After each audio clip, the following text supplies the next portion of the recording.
Ending एकदम अलग है, जहाँ पर आप लोगों ने एक्सपेक्ट भी नहीं किया होगा एक ऐसे प्लॉट ट्विस्ट को जिसे आप यहाँ पर ड्रामा देखते देखते इमेजिन भी नहीं कर पाएंगे। ड्रामा के स्टार्टिंग में हम यहाँ पर लीजा को देखते हैं जिसने यहाँ पर सारे होप्स खो दिए थे, क्योंकि एक्चुअल में वो बहुत सालों से डिसअपॉइंटिंगली जी रही होती है, एज इफ उसकी लाइफ में कोई गोल बचा ही ना हो।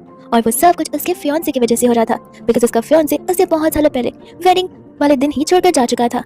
लीजा उसे रोकने के लिए उसकी कार के पीछे भागती भी है, उसे बुलाती भी है, लेकिन वो पर्सन रुकता नहीं, ना ही मुड़ता है और ना ही कोई एक्सप्लेनेशन यहाँ पर लीजा को देता है। एक्चुअल में वो अपनी लवर के साथ वहां से हमेशा हमेशा के चला जाता है। लीजा अब ऐसा नहीं है कि वो तभी होप छोड़ देती है, उस टाइम पे यहाँ पर उसने कई सारे इन्वेस्टिगेटर्स का पॉइंट किए थे जो कि यहाँ पर चुपके से काम करते हैं, लेकिन इन सब के बावजूद भी यहाँ पर उससे उसके फियांसे जिसका नाम हान है, उसकी कोई न्यूज आज तक नहीं मिली है। वो जिंदा है, वो मर चुका, वो कहाँ जा रहा है, उसकी लाइफ कैसी होगी, कुछ भी यहाँ पर लीजा को नहीं पता होता।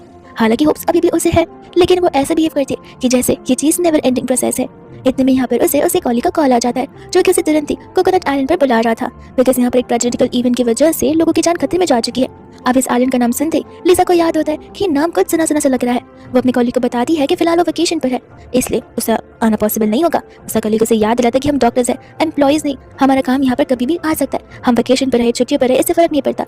लीजा उसे ओके बोलकर रेडी होना शुरू करती है, और तब उसे याद आता है उस आइलैंड के बारे में, वो आइलैंड जिसके सपने उसे यहाँ पर अक्सर आया करते थे, और वो सपने भी बहुत वियर्ड से थे, नाइटमेयर की तरह, जिसके अंदर एम्बुलेंस की ढेर सारी आवाज आ रही होती है, लोगों के चिल्लाने की आवाज, लोगों की दर्द की आवाज, और इसमें से एक चेहरा जो कि उसे ब्लड नजर आ रहा था, बट बार बार उसे लगता रहता है कि वो चेहरा उसके फियांसे हान का है। अब वो बुरा सपना समझकर उस चीज को लेट को तो कर देती है, लेकिन अब सपने वाला आइलैंड और ये वाला आइलैंड कोई कोइंसिडेंस जरूर हो सकता है।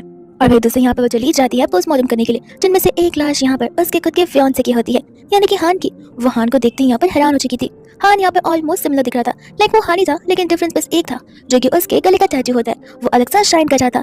जैसे तैसे तो हिम्मत जुटाकर वो यहाँ पर नाइफ को उठाती है उसका सी सेक्शन करने के लिए, लेकिन तब तक यहाँ पर हान तो उठ जाता है। और उस टाइम पे हैरानी की बात तो ये थी कि हान के हाथ में जो नाइफ से चोट लगी हुई थी वो अचानक से गायब हो जाती है। हान सोच रहा था कि आखिर ये वुमन मुझे देखी थी किसी की लगी थी, और उसके ब्रेन की जो मेमोरीज है वो सब कुछ रिकॉल हो रहा था।